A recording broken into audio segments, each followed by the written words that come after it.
Hello friends, welcome all of you to my channel, and today we will be discussing about a new topic, atrial fibrillation. So atrial fibrillation is basically a type of tachyarrhythmia. So what is tachyarrhythmia? Tachy means high heart rate. यानी कि heart rate जुन हुन्छ त्यो increase भएको हुन्छ and arrhythmia means that arrhythmia भनेको normal रिदमको alteration. Arrhythmia means alteration of normal rhythm. So जुन हार्टको नर्मल रिदम हुन्छ त्यसको अल्टरेसन हुन्छ र त्यो अल्टरेसन यस्तो तरिकाले हुन्छ कि जसले गर्दाखेरि हार्ट रेट बढ्छ, यानी कि हार्ट रेट इन्क्रिज हुन्छ. Such type of alteration in the normal rhythm which will lead to the increased heart rate, we will call that condition tachyarrhythmia. र tachyarrhythmia different kind को हुन्छ, त्यसमध्ये एउटा kind छ atrial fibrillation. So atrial fibrillation is basically most common tachyarrhythmia that we will encounter in the clinical practice. So clinical practice मा most common tachyarrhythmia or कुनै पनि एरिथमियामा पनि or either there is tachy or any arrhythmia, the most common of the arrhythmia is atrial fibrillation. So most common tachyarrhythmia हो जुन कि तपाईं clinical practice, यानी कि तपाईं भोलि गएर क्लिनिकल प्र्याक्टिस गर्नुहुन्छ भने त्यो क्लिनिकल प्र्याक्टिसमा सबभन्दा बढी कमन हुने tachyarrhythmia भनेको atrial fibrillation हो. अर्को कुरा most common it is a sustained arrhythmia in alcoholics. So अल्कोहोलिक्सहरुमा पनि मोस्ट कमन सस्टेन्ड एरिथमिया भनेको चाहिँ एट्रियल फिब्रिलेसन नै हो. अर्को के भन्छ त most common sustained arrhythmia in hypertensive. So hypertensive यानी हाई ब्लड प्रेसर भएको मान्छेहरुमा पनि जुन मोस्ट कमन एरिथमिया हुन्छ दैट इज एट्रियल फिब्रिलेसन. अर्को कुरा most common sustained arrhythmia in also in elderly, यानी कि ओल्ड एज पपुलेसनमा पनि most common tachyarrhythmia is atrial fibrillation हैन. सो हामीले हेर्यौं कि डिफरेन्ट कन्डिसनमा यो एकदमै धेरै कमन कन्डिसन छ atrial fibrillation. That's why we need to study this by our heart. ठीक छ. सो एकदम इम्पोर्टेन्ट कन्डिसन हो and we will see what the cause, what the pathophysiology of atrial fibrillation, and then we will discuss the clinical features, the treatment of the atrial fibrillation, and the ECG changes, and what is the ECG pattern in the atrial fibrillation. Now let's study what is the main pathophysiology in atrial fibrillation. So basically what happens in atrial fibrillation, so let's suppose this is a right atrium and this is a left atrium, this is a right ventricle and this is a left ventricle, and let's suppose this is a sinoauricular node and this is a AV node, and these are the pulmonary veins which are coming to the left atrium. So pulmonary veins जुन point मा attach हुन्छ left atrium मा, that point, त्यसको point को वरिपरिको जुन myocardium हुन्छ हैन, त्यो point को वरिपरिको जुन muscles हरु हुन्छ, those muscles get actually somehow arrhythmic, and त्यहाँबाट के हुन थाल्छ, यो जुन let's suppose कि यो pulmonary vein छ भने pulmonary vein को जुन वरिपरिको जुन muscles हुन्छ जहाँ चाहिँ एट्रियामा इन्टर गरेको छ, त्यो मसल्सहरु एब्नर्मल फायरिङ गर्न सुरु गर्छ. के गर्छ त एब्नर्मल आफै एक्टोपिक फायरिङ, यानी कि यो ठाउँहरुबाट नर्मली के हुनु पर्ने त एक्टोपिक फायरिङ, यानी कि यहाँबाट इम्पल्स जनरेट नहुनु पर्ने, तर के भयो त कुनै पनि कारणवश हैन, कारण जे पनि हुन सक्छ, तर डिफरेन्ट जे पनि कारणवश के भयो त एब्नर्मल फायरिङ हुन सुरु भयो. र एब्नर्मल फायरिङ हुन सुरु भएपछि के भन्छ त दिस एक्टोपिक फोकाई, यहाँको फोकाईहरुले नै पेसमेकर जस्तो काम गर्न थाल्छ र यिनीहरुको जुन एक्चुअली फायरिङ रेट हुन्छ that will become higher than the sinoauricular node. So मैले के भने देयर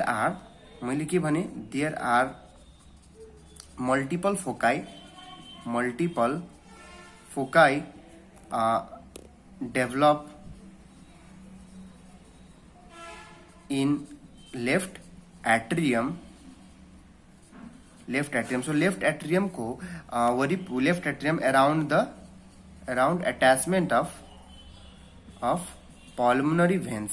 So pulmonary veins को attachment को वरिपरिमा multiple foci left atrium में develop हुन्छ, and these multiple foci start generating impulse.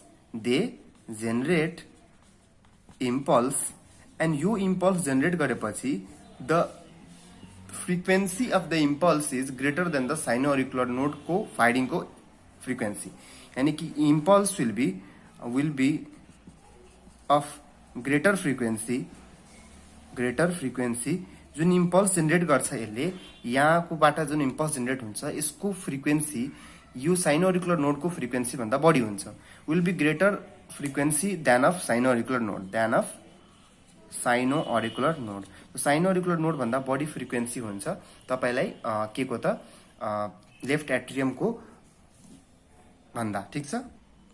So एकचोटि इम्पल्स बढी भइसकेपछि के हुन्छ त अब एक्टोपिक फ्रिक्वेन्सीकै इम्पल्स एक्चुअली के गर्न थाल्छ त this ectopic foci acts as a pacemaker and they will marks the pacemaker activity of sino auricular node.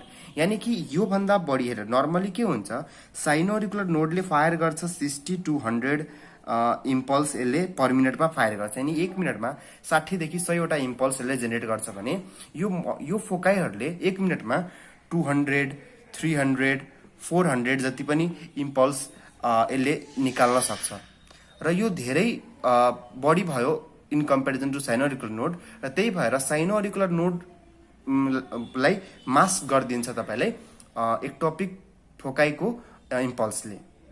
So now ectopic foci acts as a dominant pacemaker.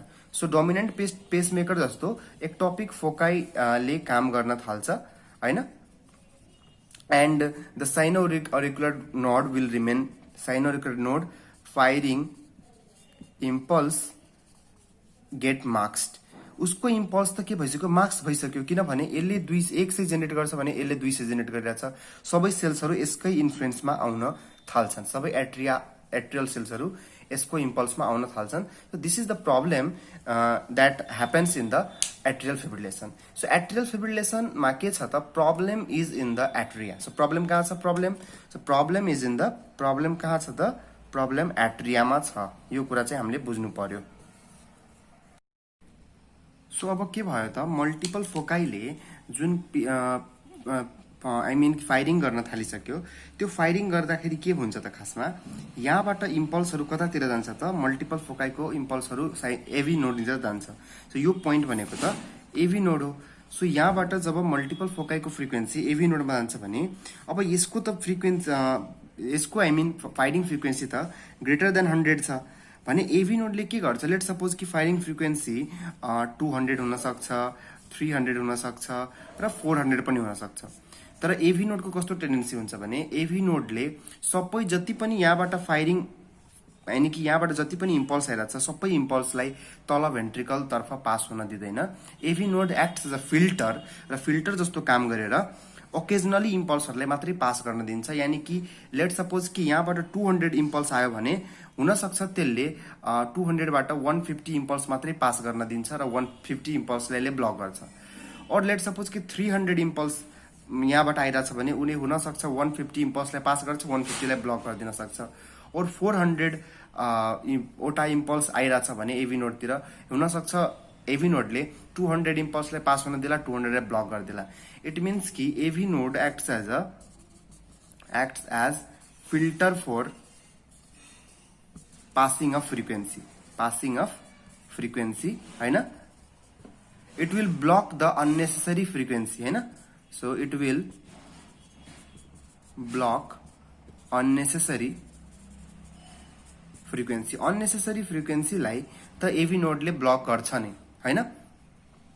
त्यही कारण छ कि अब के हुन सक्छ बेसिकली कि अननेसेसरी फ्रिक्वेन्सीलाई यसले ब्लक गर्न सक्छ। अननेसेसरी फ्रिक्वेन्सीलाई ब्लक गरेको कारणले गर्दाखेरि कहिलेकाहीँ के हुन्छ हार्ट रेट हुन्छ त्यो चाहिँ नर्मल पनि भइदिन सक्छ। Heart rate can be normal too. So heart rate कि त इन्क्रिज हुन्छ कि त नर्मल हुन सक्छ। नर्मल किन हुन सक्छ किनभने हुन सक्छ कुनै मान्छेको एभी नोडको एक्टिभिटी एकदम राम्रो छ और त्यो ठाउँमा एभी नोडमा तपाईलाई थाहा छ कि AV node has a भ्यागल influence, यानी कि एभी नोडसँग भेगस नर्भ यसरी कनेक्टेड हुन्छ र भ्यागस नर्भले एभी नोडको एक्टिभिटीलाई झन् सप्रेस गरिदिन सक्छ। अब कसैको भ्यागल टोन हाई छ भने र त्यस्तो मान्छेलाई एट्रियल फिब्रिलेसन भइरहेछ भने त्यो मान्छेमा एट्रियल फिब्रिलेसन हुँदा पनि के हुन्छ त heart rate will be normal, किनभने भ्यागल टोन हाई छ। अर्को कुरा, एभी नोडको एक्टिभिटी यदि राम्रो छ, एभी नोडले यदि राम्रो पर्फर्म गरिरहेछ भने त्यति बेला पनि हार्ट रेट नर्मल हुन सक्छ और स्लाइट इन्क्रिज हुन सक्छ। सो एउटा क्वेसन के सोध्छ इन्ट्रान्सफरमा कि in which of the arrhythmia the heart rate can touch the normal value. So it is the only arrhythmia, it's the only arrhythmia where heart rate can touch the normal range. So normal range मा touch गर्ने जुन तपाईलाई ट्याकेरिथमिया छ that is only atrial फिब्रिलेसन। अरू कुनै पनि ट्याकेरिथमियामा तपाईलाई heart rate इन्क्रिजडै हुन्छ, नर्मल हुँदैन। तर यहाँ इन्क्रिज पनि हुन सक्छ, नर्मल पनि हुन सक्छ। कारण के छ? कारण छ कि AV node acts as a filter, it will not allow every impulse generated by the ectopic foci to pass. It will block many of the impulse and let some of the impulse to pass. So त्यस्तो गर्न सक्छ हैन। Now the heart rate हैन, heart rate depend गर्छ ventricle को beat अनुसार। Ventricle को बीटले actually heart रेटलाई determine गर्छ। भेन्ट्रिकल कतिचोटि फायर गर्छ र भेन्ट्रिकल को बीट कसले डिटरमाइन गर्छ कि इम्पल्स कतिवटा इन्टर गर्छ भेन्ट्रिकलमा र इम्पल्स कतिवटा भेन्ट्रिकलमा इन्टर गर्छ त्यसलाई तपाईले कन्ट्रोल गर्ने काम कसको छ त एभी नोडको छ। अब मैले के भने कि लेट्स सपोज कि ectopic foci of left atrium, it is firing or it is generating 400 impulse per minute. Let's suppose कि ectopic foci of left atrium ले 1 मिनटमा 400 मिनटको लागि 400 मिनट उले 400 इम्पल्स पर मिनट उले जेनेरेट गरिरहेछ। अब एभी नोड मान्छे अनुसार फरक एभी नोडको टेन्डेन्सी हुन्छ र फरक एभी नोडको एक्टिभिटी हुन सक्छ। सो कुनै मान्छेमा एभी नोडले 2:1 फ्यासनमा काम गर्छ, यानी कि 2:1 फ्यासनमा काम गरेको इट मिन्स 400 यदि इम्पल्स जेनेरेट गरिरहेछ भने उसले चाहिँ 400 बाट ठ्याक्कै हाफलाई जान दिन्छ र हाफलाई ब्लक गर्छ। यानी कि 200 इम्पल्स कहाँ इन्टर गर्छ भनेपछि impulse enter the ventricle, 200 impulse भेन्ट्रिकलमा इन्टर गर्छ र त्यति बेला के हुन्छ हार्ट रेट हुन्छ त्यो 200 पर मिनट हुन्छ। कति मान्छेमा के हुन्छ it will block in the ratio of 3:1, यानी कि उसले के गर्छ त 3:1 को रेसियोमा ब्लक गर्ने काम गर्छ। यानी कि तीनवटा मध्ये एउटाले जान दिन्छ, दुईटालाई ब्लक गर्छ। इट मिन्स उसले 400 बाट उसले 133 इम्पल्सलाई उसले पास गर्न दिन्छ र बाँकीलाई पास गर्न दिँदैन पर मिनट। और कसै मान्छेमा अझै राम्रो काम गर्छ एभी नोड भने 4:1 को फ्यासनमा ब्लक गर्छ र 4:1 को फ्यासनमा ब्लक गर्यो भने के हुन्छ त चारवटा इम्पल्स मध्ये एउटा इम्पल्सलाई इन्टर गर्न दिन्छ र तीनवटा इम्पल्सलाई ब्लक गर्छ। यानी कि 400 आए पनि the heart rate will be 100 impulse, यानी कि हार्ट रेट कति हुन्छ त 100 बिट्स पर मिनट। सो हामीले 100 बिट्स पर मिनट हेर्नु भनेकै के हो त हार्ट रेट नर्मल हो। सो के मैले भन्न खोजेँ कि एउटा एट्रियल फिब्रिलेसन हुने मान्छेमा the heart rate can also touch the normal value, increase पनि हुन सक्छ, नर्मल पनि हुन सक्छ। इट डिपेन्ड्स अपन कि एभी नोडको एक्टिभिटी कस्तो छ, भ्यागल टोन कस्तो छ, त्यसमा डिपेन्ड गर्ने गर्छ हैन।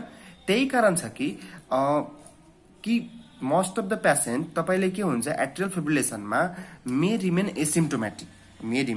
एसिम्प्टोमेटिक। धेरै जसो पेसेन्ट एसिम्प्टोमेटिक पनि हुन सक्छ, किनभने हार्ट रेटमा त केही फरकै परेको छैन। त्यही भएर हार्ट रेटमा नफरक परेको कारणले गर्दाखेरि धेरै पेसेन्ट जस्तो एट्रियल फिब्रिलेसन हुँदा पनि एसिम्प्टोमेटिक हुन सक्छ। अब हामीले के विचार गर्नुपर्छ कि let's suppose this is a heart and हार्टको 4वटा च्याम्बर छ भने लेट्स सपोज कि यहाँबाट एक्टोपिक फोका यसरी निस्किरहेको थियो र यो यहाँ डिफरेन्ट पोइन्ट्सबाट एक्टोपिक फोकाई निस्किन्छ र अब यही एक्टोपिक फोकाईहरूले पेसमेकर जस्तो काम गर्न थाल्छन्। अब नाउ भइकेरा छ खासमा कि multiple ectopic foci are firing at a different time. हेर्नुहोस् के भइरहेछ खासमा multiple ectopic foci multiple ectopic foci छ र मल्टिपल एक्टोपिक फोकाईले के गर्छ फायर गर्छ एट डिफरेन्ट टाइम र यसरी फायर गर्छ डिफरेन्ट टाइममा फायर गर्छ। अनि डिफ्रेन्ट टाइममा फायर गरेको कारणले गर्दाखेरि उनीहरूको कारणले गर्दाखेरि जुन वेभ प्रोड्युस हुन्छ that wave is not synchronized हैन। So the waves, the electrical waves जुन हुन्छ, electrical waves are not synchronized. Electrical wave synchronized हुँदैन। इलेक्ट्रिकल वेभ सिन्क्रोनाइज नभए एक्चुअली के हुन्छ, some part of the heart is, जस्तो some part of the atria is contracting तर some part of the heart atria is relaxing. कुनै part relax गरिरहेछ त्यही एट्रियामा र कुनै part at the same point, हेर्नुहोस् एउटै पोइन्ट अफ टाइममा कुनै पार्ट अफ एट्रिया रिल्याक्स गर्छ र कुनै पार्ट अफ एट्रिया कन्ट्र्याक्ट गर्छ। किनभने इलेक्ट्रिकल जुन एक्टिभिटी छ, जुन फोकाइको फायरिङ गर्ने जुन टेन्डेन्सी छ त्यो सबै ठाउँमा सिमिलर छैन। कुनैले पहिला फायर गर्छ, कुनैको फायरिङ फ्रिक्वेन्सी बढी छ, कुनैको फायरिङ फ्रिक्वेन्सी अलिक त्योभन्दा कम छ। सो मल्टिपल फोकाइले फायरिङ डिफ्रेन्ट रेटमा गरिरहेछ, डिफ्रेन्ट टाइममा गरिरहेछ। त्यही कारणवश चाहिँ इलेक्ट्रिकल एक्टिभिटिजहरू त्यहाँ भएको सिन्क्रोनाइज छैन। सिन्क्रोनाइज नभए के हुन्छ त, एट्रियामा सम पार्ट, कुनै पार्टमा के भइरहेछ त, some part is relaxing and some part is contracting. कुनै पार्टमा कन्ट्र्याक्सन भइरहेछ र कुनै पार्ट रिल्याक्सेसन भइरहेछ। अब एज अ होलमा एट्रिया कन्ट्र्याक्ट गर्नको लागि the contraction should be as the heart, एट्रियाको एज अ होल कन्ट्र्याक्सन हुनुपर्छ। हेर्नुहोस्, टोटल एट्रिया कन्ट्र्याक्सन हुनको लागि इलेक्ट्रिकल एक्टिभिटिज एक नासको हुनुपर्छ पुरै हार्ट, पुरै एट्रियामा। अब एक नासको इलेक्ट्रिकल एक्टिभिटी त छैन। Electrical activity is not uniform in this case. That's why के हुन्छ कि एट्रिया जुन हुन्छ, कुनै पार्ट कन्ट्र्याक्ट कुनै पार्ट रिल्याक्स। लेट्स सपोज यो पार्ट कन्ट्र्याक्ट गरिरहेछ, यो पार्ट रिल्याक्स गरिरहेछ, यो पार्ट कन्ट्र्याक्ट गरिरहेछ, यो पार्ट रिल्याक्स गरिरहेछ। सो द्याट्स वाइ यो प्रब्लमहरूले गर्दाखेरि बेसिकली के हुन्छ, contraction relaxation at different time, different साइड्समा एट सेम टाइम भइरहेको हुन्छ। द्याट्स वाइ एज अ होलमा एट्रिया कन्ट्र्याक्ट गर्दैन। सो एज अ होलमा के हुन्छ त, atria do not contract, atria do not contract. Atria contract गरिरहेको छैन होइन। or we can say the atria quivers, atria quivers means just atria थर कामे जस्तो फिल हुन्छ तर एट्रिया कन्ट्र्याक्ट गरिरहेको छैन। के हुन्छ त, एट्रिया थर यानी कि उसले कामे जस्तो होइन। सो कामे जस्तो फिल भइरहेको हुन्छ तर कन्ट्र्याक्सन हुँदैन। र यो कन्ट्र्याक्सन नभएको कारणले गर्दाखेरि, इलेक्ट्रिकल वेभहरू सिन्क्रोनाइज नभएको कारणले गर्दाखेरि बेसिकली हामीले पढेको थियौँ कि पी एक्चुअली जुन पी वेभ जुन छ होइन, इसिजीमा जुन हामी यसरी पी वेभ पढ्छौँ, क्युआरएस टी पढ्छौँ यसरी, त यो पी वेभ जुन छ, यो पी वेभ बेसिकली जेनेरेट हुन्थ्यो एट्रियल डिपोलराइजेसनको कारण होइन। तर यहाँ चूँकि atrial electrical activity is not a synchronize type of electrical activity, that's why the P wave is absent is this condition. So त्यही भएर पी वेभ छ के छ त, यो कन्डिसनमा एब्सेन्ट हुन्छ है। सो एट्रियल फिब्रिलेसनको एउटा पोइन्ट के याद राख्नु पर्यो कि एट्रियल कन्ट्र्याक्सन पनि हुँदैन, बल्कि एट्रिया के हुन्छ, क्विभर हुन्छ। क्विभर भनेको थर कामै जस्तो लाग्छ। त्यो कारणले गर्दाखेरि एट्रिया एज अ होलमा कन्ट्र्याक्ट हुँदैन। अर्को कुरा कि पी वेभ अब एट्रिया कन्ट्र्याक्ट भएन, इलेक्ट्रिकल एक्टिभिटी सिन्क्रोनस छैन भने जुन पी वेभ जुन एट्रियल डिपोलाइजेसनको कारणले गर्दाखेरि आउँथ्यो भने अब एट्रिया त एज अ होलमा त डिपोलाइज भइरहेको छैन पुरै एट्रिया, कुनै पार्टमा डिपोलाइजेसन छ कुनै पार्टमा छैन। सो एज अ होलमा त्यो रिजल्टेन्ट भ्याक्टर जुन हुन्छ, त्यो रिजल्टेन्ट भ्याक्टर तपाईँलाई नेगेटिभ आइदिन्छ। आई मिन कि त्यो रिजल्टेन्ट भ्याक्टर 0 भइदिन्छ। त्यही कारणले गर्दाखेरि के हुन्छ, पी वेभ जुन हुन्छ त्यो एब्सेन्ट हुन्छ। सो द्याट्स वाइ एउटा पोइन्ट के याद राख्नुहोस्, यहाँ पी वेभ जुन भयो त्यो एब्सेन्ट भयो। अर्को कुरा, अब इम्पल्सहरू डिफ्रेन्ट टाइममा तपाईँले के हुन्छ त, अब पी वेभ एब्सेन्ट छ भने पीआर इन्टरभलहरूको केही पनि कुरै हुँदैन। यानी कि डाइरेक्ट मान्छेमा तपाईँको इसिजी हेर्नु भन्छ भने डाइरेक्ट तपाईँले के हेर्नुहुन्छ, directly you will see the यसो इसिजी छ भने यसरी डाइरेक्ट तपाईँले अब क्युआरएसएस कम्प्लेक्स हेर्नुहुन्छ। किनभने भेन्ट्रिकलमा त केही पनि प्रब्लम छैन, भेन्ट्रिकलमा त स्टिल कन्ट्र्याक्सन भइरहेछ। भेन्ट्रिकलको एभी नोडले एउटा आई मिन एउटा एमाउन्टको इम्पल्सलाई जान दिन्छ र अर्को एमाउन्टलाई रोक्छ। सो भेन्ट्रिकललाई केही प्रब्लम छैन होइन। अर्को कुरा, एट्रिया कन्ट्र्याक्सन नगरे पनि भेन्ट्रिकुलर फिलिङमा खासै फरक पर्दैन। के मैले भने कि एट्रिया कन्ट्र्याक्सन, मैले के भने कि एट्रियाको कन्ट्र्याक्सनले बेसिकली के हुन्छ त, only 20% of the ventricle feeling गर्छ, 20% अफ भेन्ट्रिकल फिलिङ गर्छ। किनभने 80% अफ द भेन्ट्रिकलको फिलिङ हुन्छ त्यो बेसिकली प्यासिभ हुन्छ। प्यासिभ भनेको त्यसमा एट्रियल कन्ट्र्याक्सन चाहिँदैन। सो 80% भेन्ट्रिकल फिलिङले अलमोस्ट कार्डियक आउटपुट मेन्टेन गर्न सक्छ। त्यही भएर एट्रियल कन्ट्राक्सन नहुँदा पनि कार्डियक आउटपुटमा खासै चेन्ज आइरा हुँदैन। इन जुन नर्मल यदि एट्रियल फिब्रिलेसन मात्रै भइरहेछ भने एट्रियल कन्ट्राक्सन त हुँदैन। सो एट्रियल कन्ट्राक्सन नहुँदा हुँदै पनि बेसिकली भेन्ट्रिकल फिलिङमा 20% को मात्रै कमी हुन्छ, किनभने 80% अफ द फिलिङ पेसिभ हुन्छ, यानी कि विदाउट एट्रियल कन्ट्राक्सन नै भइदिन्छ हैन। So that's why भेन्ट्रिकलमा केही पनि प्रब्लम आउँदैन। So in ECG you will see कि सिम्पली तपाईले अब एक्चुअली पी वेभ त हुँदैन, तर हार्ट अलि सेक गरिरहेछ। सो तपाईले यस्तो किसिमको देख्नुहुन्छ वेभ, र डाइरेक्ट तपाईले अब क्यूआरएस देख्नुहुन्छ, फेरि यस्तो यस्तो देखिन्छ, फेरि क्यूआरएस देखिन्छ, फेरि यस्तो यस्तो देखिन्छ, फेरि क्यूआरएस देखिन्छ। अब यो कुराहरू बुझिसकेपछि तपाईहरुले एउटा अझै कुरा के बुझ्नुपर्छ कि हेर्नुस्, मैले के भनेको थिएँ कि यहाँबाट जुन मल्टिपल फोकाइहरू जुन छ, जुन एभी नोडमा आइरहेछ, त्योहरू भनेकै तिनीहरू पनि एउटा फिक्स्ड टाइममा यति वेभ आउँछ, यति इम्पल्स आउँछ, त्यो त छैन यसमा।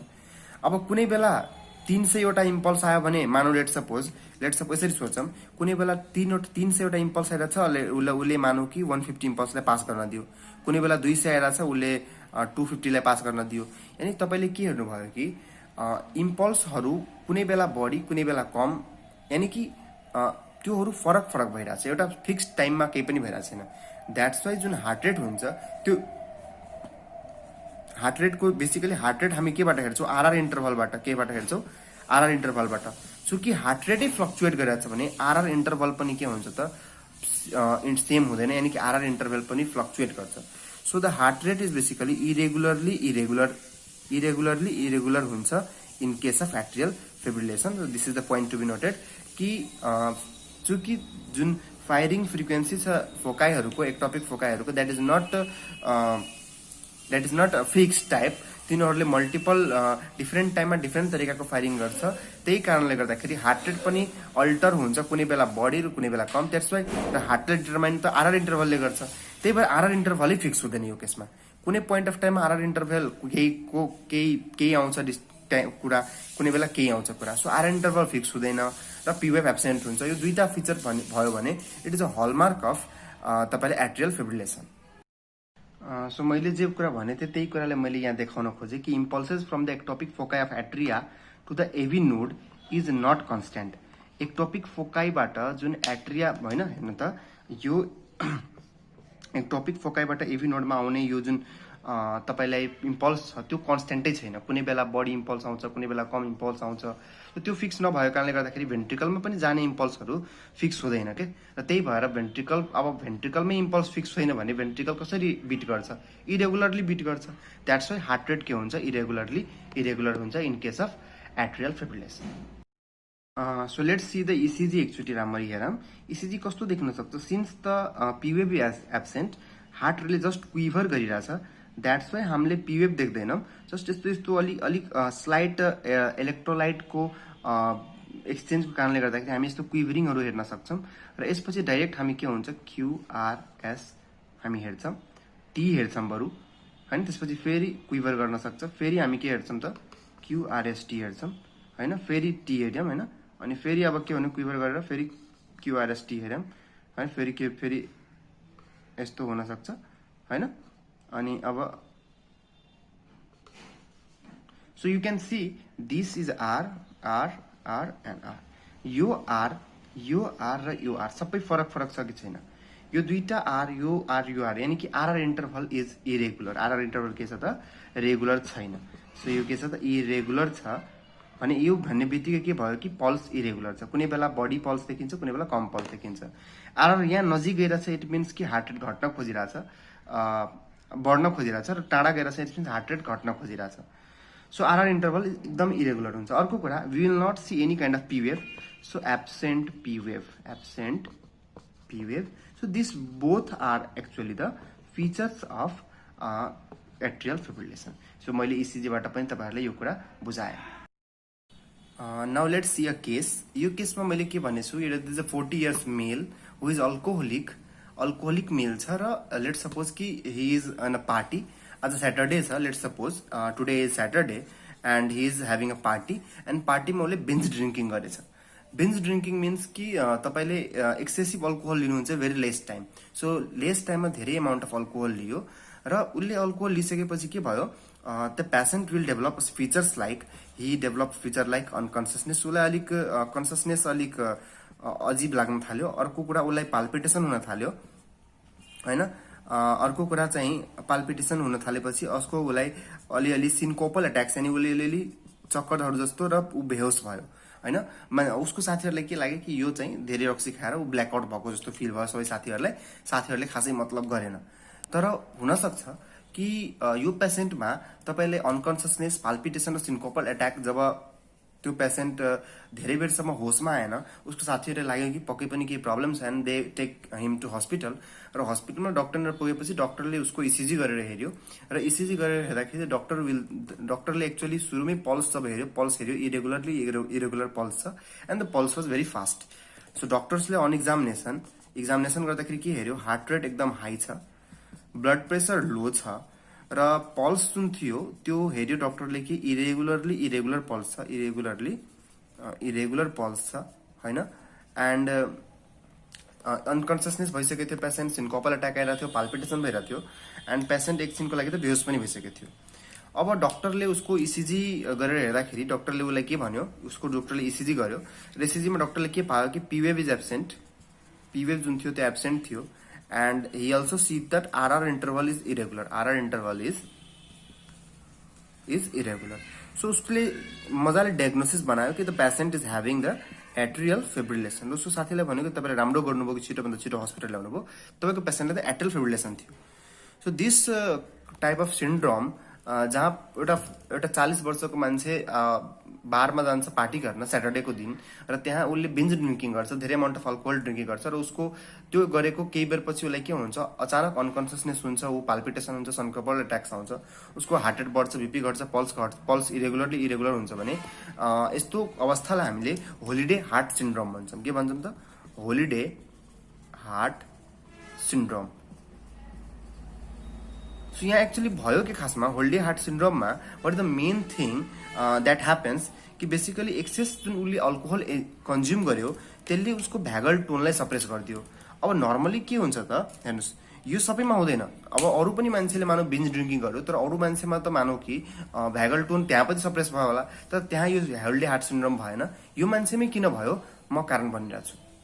सो बेसिकली यहाँ भयो के खासमा यो मान्छे एउटा अल्कोहोलिक पर्सन थियो र अल्कोहोलिक पर्सनमा के हुन्छ basically there is a dilated cardiomyopathy कि हार्ट जुन हुन्छ, भेन्ट्रिकल्स जुन हुन्छ र भेन्ट्रिकल्सहरू तपाईँलाई एकदम डाइलेसनमा जान सक्छन्, यानि कि भेन्ट्रिकल्सहरू डाइलेट हुन सक्छ र भेन्ट्रिकलहरू डाइलेट गर्यो भने के हुन्छ कहिलेकाहीँ त्यसले एट्रियालाई पनि डाइलेट गरिदिन सक्छ र अल्टिमेटली लेट सपोज कि त्यो मान्छेमा अहिले अघि हामीले यस्तो कुरा गरेको थियौँ कि अल्कोहोलिकहरूमा जुन मोस्ट कमन एरिथमिया हुन्छ that is a atrial fibrillation. Let suppose कि उसको एक्टोपिक फोकाइबाट फायरिङ भइरहेको थियो नर्मली पनि, he is having a persistent atrial fibrillation, उसलाई पर्सिस्टेन्ट एट्रियल फिब्रिलेसन भइरहेको थियो तर ऊ पेसेन्ट नर्मली असिम्टोमेटिक थियो। किन असिम्टोमेटिक थियो? किनभने एभी नोड जुन थियो नर्मली त्यो के पेसेन्ट के थियो, he was having the atrial fibrillation from previous also, उसलाई पहिलादेखि पनि एट्रियल फिब्रिलेसन थियो तर पहिला उसलाई केही सिम्टम किन आएन? किनभने पहिला के हुन्थ्यो त एभी नोडमा त जुन इम्पल्सहरू यहाँ आउँथ्यो यसले सबै इम्पल्सलाई त पास हुन दिन्थेन, केही इम्पल्सलाई पास हुन दिन्थ्यो र केही इम्पल्सलाई यसले पास हुन दिन्थेन। त्यही भएर उसको हार्ट रेट जुन थियो नर्मली त्यो नर्मल थियो और स्लाइट इन्क्रिज थियो, नर्मल थियो और स्लाइट मात्रै इन्क्रिज थियो, त्यही कारण उसलाई केही पनि भएको थिएन। तर र मैले के भने त्यो एभी नोडको एक्टिभिटीमा हेल्प गर्ने काम भेगस नर्भले पनि गर्छ। कसले गर्छ त? भेगस नर्भले पनि यो एभी नोडलाई सप्रेस गर्ने काम र एक्सेसिभ इम्पल्सलाई भेन्ट्रिकलमा नजान दिने काम गर्छ भेगस नर्भले। अब बिन्ज ड्रिङ्किङ गर्दाखेरि के भयो कि भ्यागल टोनै सप्रेस भइदियो, यानि कि भेगस नर्भ मेडिएटेड जुन एभी नोडल सप्रेसन थियो त्यो हटिसक्यो। यानि कि एभी नोडले पहिला जति इम्पल्सलाई ब्लक गर्थ्यो now the AV node will not block that much of impulse, किनभने भेगल नोडवाला सप्रेसन हटिसक्यो। सो अब 300 वटा बिट्स यदि मानौ कि जेनेरेट भइरहेछ भने 300 मध्ये 250 बिट्स मानौ कि पास भइदियो, यानि कि हार्ट रेट एकदम धेरै नै बढ्यो। यति धेरै हार्ट रेट बढ्यो कि भेन्ट्रिकललाई अब फिलिङ हुने टाइमै पाएन। सो भेन्ट्रिकललाई फिलिङ हुने टाइम नपाएपछि कार्डियक आउटपुट के भयो? घट्यो र कार्डियक आउटपुट घटेपछि के हुन्छ? ब्लड प्रेसर चाहिँ घट्यो। यही कारण हो कि हार्ट रेट चाहिँ बढिरहेछ तर बीपी चाहिँ घटिरहेको हुन्छ, किनभने हार्ट रेट धेरै बढेपछि के भयो त द भेन्ट्रिकुलर फिलिङ टाइम हैन, भेन्ट्रिकुलर फिलिङ टाइम जुन छ त्यो बेसिकली डिक्रिज भइसक्यो। भेन्ट्रिकल फिलिङ टाइम के भयो त डिक्रिज भयो र भेन्ट्रिकल फिलिङ टाइम डिक्रिज भएपछि कार्डियक आउटपुट घट्छ। कार्डियक आउटपुट घटेपछि तपाईले भेन्ट्रिकल राम्ररी फिल गर्दैन भने भेन्ट्रिकल राम्ररी पम्प पनि गर्दैन, बडी कम पम्प गर्दैन, अनि कार्डियक आउटपुट घट्छ हैन। अनि बीपी घट्छ, अनि बीपी घटिसकेपछि बेसिकली के भयो त पेशेन्टलाई अनकन्सियसनेसहरु डेभलप हुन थाल्यो हैन। पेशेन्टलाई अब हार्ट रेट बढेर छ, उसले पाल्पिटेसनहरु हुन थाल्यो, अनि अब कार्डियक आउटपुट धेरै घटेर उसलाई यसको ब्रेनमा कम ब्लड गयो, उसले सिन्कोपल अट्याक्सहरु आयो। त यही कारण थियो कि उसलाई यो सबै भइराछ र डाक्टरले त्यसपछि उसलाई भन्यो कि तपाईं अब बिन्ज ड्रिंकिङ नगर्नुस्, तपाईले एट्रियल फिब्रिलेसन छ। र पेशेन्टले फर्स्ट टाइम थाहा पायो कि मलाई एट्रियल फिब्रिलेसन पनि भइराछ। सो मैले यो केसबाट के भन्न खोजे कि एट्रियल फिब्रिलेसन जुन छ that may remain asymptomatic from many years, र तपाईलाई यो कुराहरु कहिलेकाहीँ यस्तै यस्तै अवस्थामा तपाईलाई त्यो सिम्पटमहरु आउन सक्छ और एभिडेन्ट हुन सक्छ। अब there are some points that will make you help to get difference between the atrial flutter र atrial fibrillation. So there are केही पोइन्ट्सहरु छन् जुन पोइन्टबाट हामी एट्रियल फ्लटर हो कि एट्रियल फिब्रिलेसन हो त्यो कुरा हामी छुट्याउन सक्छौं। के पोइन्ट्सहरु छ त बेसिकली एट्रियल फिब्रिलेसनमा के हुन्छ, जो चेन्ज जुन आउँछ दैट इज चेन्ज भनेको पी वेव चाहिँ एब्सेन्ट छ, अर्को कुरा आरआर इन्टरभल इरेगुलर छ हैन। आरआर यो दुईटा जुन मैले फाइन्डिङ भने त्यो चाहिँ अल लिड्स यानी कि सबै लिड जति पनि ईसीजी मा 12 लिड्स हुन्छ त्यो 12 लिड्समै तपाईले देखिन्छ फाइन्डिङ। तर एट्रियल फ्लटरमा जे पनि फाइन्डिङ म एट्रियल फ्लटर भन्छु त्यो फाइन्डिङहरु बेसिकली सबै लिडमा देख्दैन। That will be seen in the basically lead 2, lead 3 र लिड एभीएफ। सो लिड 2-3 लिडमा मात्रै फाइन्डिङ देख्न सक्छ, सबै लिडमा देख्दैन in case of atrial flutter. त फिब्रिलेसनमा सबै लिडमा हामीले ईसीजी को फाइन्डिङ्सहरु हेर्न सक्छौं। अर्को कुरा कि बेसिकली हार्ट रेट फ्लटरमा बढी हुन्छ कि फिब्रिलेसनमा। सो सिम्पली याद राख्नुस् कि एभी ब्लक जुन हुन्छ हार्ट रेट डिपेन्ड गर्छ कि कति इम्पल्स एभी नोडले ब्लक गरिरहेछ। सो हामीले के हेर्यौं कि एट्रियल फिब्रिलेसनमा एभी ब्लक धेरै हुन्छ हैन। दैट्स वाइ के हुन्छ हार्ट रेट अलिक कम हुन्छ, नर्मल हुन्छ और स्लाइट इन्क्रिज हुन्छ। तर यहाँ के हुन्छ एभी ब्लक जुन छ त्यो अलिक लेस हुन्छ इन कम्पेरिजन टु एट्रियल फिब्रिलेसन। त्यही भएर हार्ट रेट जुन हुन्छ यहाँ अलिक हाई नै हुन्छ in comparison to the atrial fibrillation. यानी कि हार्ट रेट एट्रियल फ्लटरमा बढी हुन्छ एट्रियल फिब्रिलेसनको भन्दा ठीक छ। सो एट्रियल फ्लटरमा अलिक बढी हाई रेट हुन्छ, एट्रियल फिब्रिलेसनमा त्यो भन्दा अलिक कम हार्ट रेट इन्क्रिज हुन्छ ठीक छ। अर्को कुरा हामीले के भन्यौं कि in fibrillation there is a multiple sites which are firing, multiple sites fire गरिरहेको थियो। तर एट्रियल फ्लटरमा के हुन्छ त्यो सिंगल साइट जुन चाहिँ एबनर्मल भएको हुन्छ। सो सिंगल साइट एबनर्मल हुने डिजिज भनेको फ्लटर, मल्टिपल साइट्स एबनर्मल हुने भनेको फिब्रिलेसन। एभी ब्लक धेरै हुने भनेको फिब्रिलेसन, कम हुने भनेको फ्लटर। सबै लिडमा ईसीजी चेन्जेस नदेख्ने भनेको फ्लटर, सबै लिडमा ईसीजी चेन्जेस देखिन्छ that is fibrillation. In this picture you can see the ECG of the atrial fibrillation. यहाँ हेर्नुस् त RR interval are not fixed, यो बीचको डिस्टेन्स डिस्टेन्सहरु इक्वल छैनन्, डिफरेन्ट ठाउँमा डिफरेन्ट आरआर इन्टरभलको डिस्टेन्स छ। अर्को कुरा you cannot see the P wave. हेर्नुस् त यो क्यूआरएस कम्प्लेक्स छ भने यहाँ तपाईले कुनै पी वेभ देख्नुहुन्न, कुनै पी वेभ देख्नुहुन्न। So simply it is seen that is absent P wave हैन। सो यही देखिन्छ बेसिकली केमा त in case of the atrial fibrillation in the ECG. Now what happens in the atrial fibrillation कि तपाईलाई atriaहरु actually what happens atrias basically the atrias are not contracting.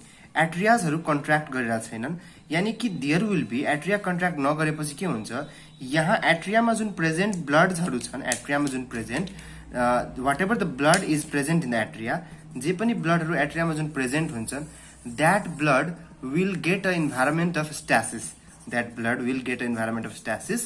stasis भनेको तिनीहरु जम छन् किनभने एट्रिया कन्ट्र्याक्ट गर्दैनन् र stasis को इन्भाइरोमेन्टमा there will become the formation of thrombus. त्यहाँ के हुन्छ there will be the formation of stasis छ भने हामीलाई थाहा छ कि stasis is a factor to get thrombus. So त्यहाँ के हुन्छ थ्रम्बस फर्मेसन हुन सक्छ। सो थ्रम्बस फर्मेसन हुन सक्छ एन्ड यो थ्रम्बस के हुन सक्छ यहाँबाट डिट्याच्ड भएर भेन्ट्रिकलमा जान सक्छ थ्रम्बस यानी कि इम्बोलस भेन्ट्रिकलमा डिट्याच भएर जान सक्छ and this embolus can travel to the circulatory system of the brain यानी कि ब्रेनको सर्कुलेटरी सिस्टममा ट्राभल गरेर it can enter into the brain circulation so this थ्रम्बसबाट जुन इम्बोलस छ embolus can basically go into the cerebral circulation र cerebral सर्कुलेसनमा इम्बोलस गएपछि can lead to the cerebral stroke so के हुन सक्छ स्ट्रोक हुन सक्छ हैन so stroke is a actually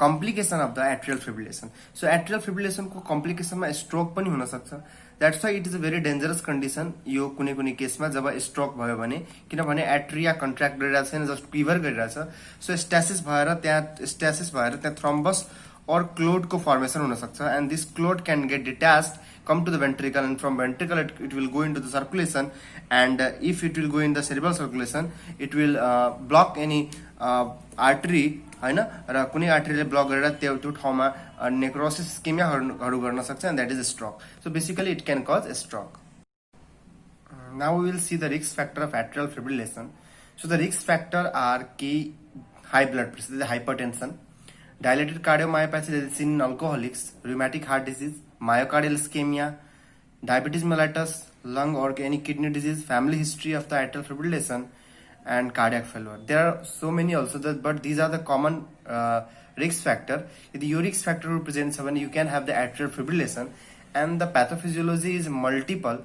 तर याद राख्नु जे पनि कारणवश ultimately the heart को atria get stretched जुन पनि कन्डिसनमा के हुनु पर्यो फाइनली कि हार्टको एट्रिया स्ट्रेच्ड हुनु पर्यो र एट्रिया स्ट्रेच्ड और कन्ट्र्याक्ट भएर के हुनु पर्यो there may be the multiple reasons that there are multiple foci develop in the left atrium and that will result in the atrial fibrillation त त्यो बेसिक कुरा हो जुनमा पनि हुन्छ एक्ज्याक्ट प्याथोफिजियोलोजी अब सबैको चाहिँ डिफाइन गर्न गाह्रो हुन्छ यतिमा हैन अहिलेको लेभलमा खाली यति बुझे हुन्छ कि यो भयो भने एट्रियल फिब्रिलेसनको रिस्क हुन्छ र मेन कुरा के हो कि मल्टिपल फोकाईबाट फायरिङ हुन सुरु हुन्छ in the left atrium and that will leads to the atrial fibrillation.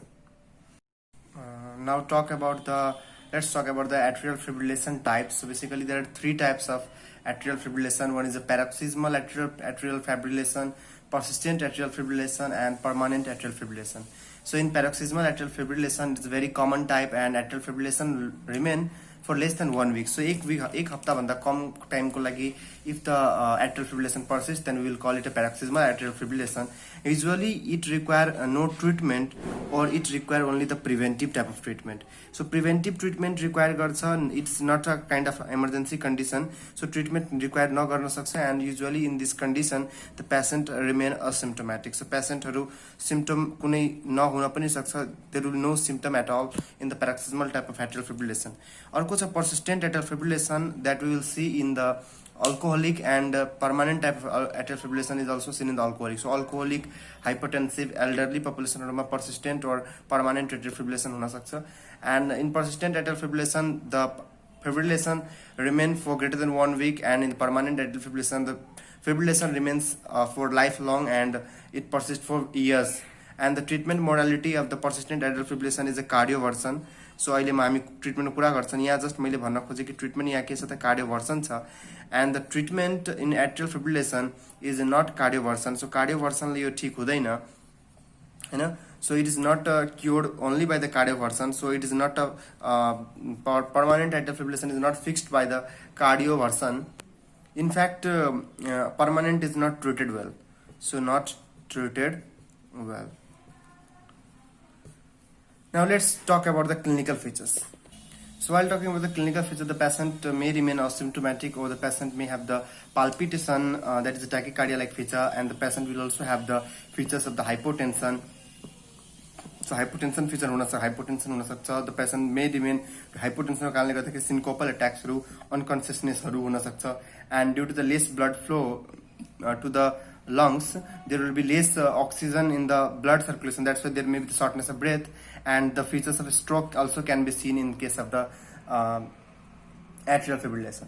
अर्को कुरा के some patient may have the tachycardia भएर कहिलेकाहीँ उले chest pain जस्तै feature लिएर पनि आउन सक्छ. So chest pain can be also a symptom of the के त atrial fibrillation. While talking about the treatment, we have a mnemonic in treatment, that is a race.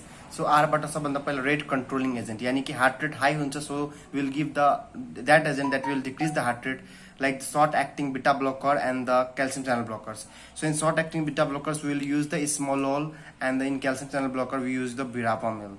And about anticoagulants, so to prevent the stroke we will give the anticoagulants. Basically normal oral anticoagulants can be used, like the rivaroxaban, that is a factor 10 inhibitor, and dabigatran, that is a direct thrombin inhibitor.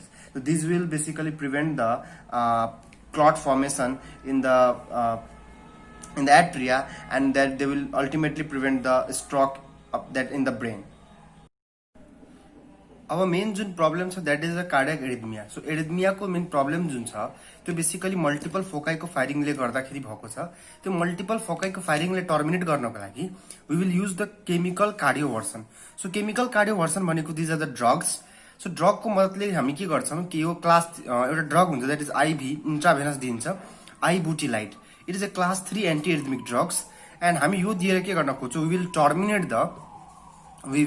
Terminate the arrhythmia. So एरिथमियालाई basically जुन ectopic फोकाइबाट जुन firing भइरहेछ त्यसलाई terminate गरिन्छ, र यो terminate भएपछि साइनस रिदम आफै फेरि रिस्टार्ट हुन्छ. So sinus rhythm will be restored. तर कति पर्सनमा यदि मानौ कि केमिकल कार्डियोभर्सन गरेर पनि, यानी कि आईभी आइबुटिलाइट दिएर पनि यदि वर्क गरेन भने we will give the electric shock. So electric शकमा बेसिकली डीसी शक दिन्छ, र डीसी शक 200 जुल्सको डीसी शक दिने. यो डीसी शक दिएपछि के हुन्छ, 100% छ कि त्यो अब एरिथमिया टर्मिनेट हुन्छ नै, किनभने करेन्ट जुन एक्टोपिक करेन्ट छ त्यसलाई यो करेन्ट डीसी शकको करेन्टले त्यसलाई टर्मिनेट गरिदिन्छ, र फेरि साइनस रिदम रिस्टोर हुन्छ. So this is a treatment. सबभन्दा पहिला रेट कन्ट्रोलिङ एजेन्ट दिने, त्यसपछि एन्टिकोगुलेन्ट थेरापी दिने, त्यसपछि तपाईले केमिकल कार्डियोभर्सन गर्ने, बल्ल इलेक्ट्रिकल कार्डियोभर्सन गर्ने. यो यसमा तपाईलाई सबभन्दा फर्स्टमै तपाईले यही अनुसार जानुपर्छ. तपाईले मानौ कि पहिला रेट कन्ट्रोल नगरेर पहिला एन्टिकोगुलेन्ट नदिएर पहिला मानौ सुरुमै तपाईले केमिकल कार्डियोभर्सन गर्नुभयो भने त्यसपछि तपाईले एन्टिकोगुलेसन दिए भने तपाई डेन्जर अवस्थामा पर्नुहुन्छ. किनभने लेट सपोज कि कुनै मान्छेमा क्लट बनिसकेछ, र त्यो क्लट बनिसकेको मान्छेमा मैले के गरे, त्यसपछि मैले कार्डियोभर्सन पहिला गर्दिए. सो कार्डियोभर्सन गरिसकेपछि नर्मल साइनस रिदम त एचिभ भयो. अब नर्मल साइनस रिदम एचिभ हुने बित्तिकै के भयो, भेन्ट्रिकल एट्रिया कन्ट्याक्ट हुन सुरु हुन्छ. So once the normal sinus rhythm is achieved के हुन्छ, एट्रिया कन्ट्याक्ट हुन सुरु हुन्छ, र एट्रिया कन्ट्याक्ट हुन सुरु भयो भने, so once the sinus rhythm is achieved, sinus rhythm achieve भयो भने तपाईले के हुन्छ, एट्रिया कन्ट्र्याक्ट हुन्छ. एट्रिया कन्ट्र्याक्ट हुन्छ भने के हुन्छ कि clot will get into the ventricle. Clot कहाँ जान्छ, भेन्ट्रिकलमा जान्छ, र त्यसपछि के हुन्छ, क्लट भेन्ट्रिकलमा गएपछि भेन्ट्रिकल कन्ट्राक्सन भएर मान्छेलाई स्ट्रोक हुन सक्छ. सो त्यो धेरै डेन्जरस हुन्छ. त्यही भएर हामी पहिला सुरुमै केमिकल कार्डियोभर्सन गर्दैनौं, पहिला बरु एन्टिकोगुलेसन दिने. एन्टिकोगुलेन्ट दिएपछि के हुन्छ, सो एन्टिकोगुलेन्ट दिएपछि के हुन्छ बेसिकली कि जुन क्लट छ त्यो क्लट पहिला बन्न कि छ भने हैन, त्यो क्लट बन्दैन. क्लट बन्ने प्रोसेसलाई पहिला हामी रोक्छौं, बल्ल हामी गर्न, किनभने क्लटलाई रोक्यो भने बल्ल साइनस रिदम एचिभ हुँदा पनि केही फरक पर्दैन. यदि पहिले क्लट बनिसकेछ र डाइरेक्ट हामीले के गर्यौं कि डाइरेक्ट केमिकल कार्डियोभर्सन गर्यौं भने त्यति बेला स्ट्रोक हुने चान्स हुन्छ. त्यही भएर यो जुन प्याटर्न छ यो प्याटर्न यस्तै गरी जाओस्. पहिला रेट कन्ट्रोलिङ, एन्टिकोगुलेसन, त्यसपछि केमिकल कार्डियोभर्सन, यो भएन भने इलेक्ट्रिक कार्डियोभर्सन. यसलाई जम्प नगर्ने स्टेपहरुले, नत्र पेशेन्ट मर्कामा पर्न सक्छ.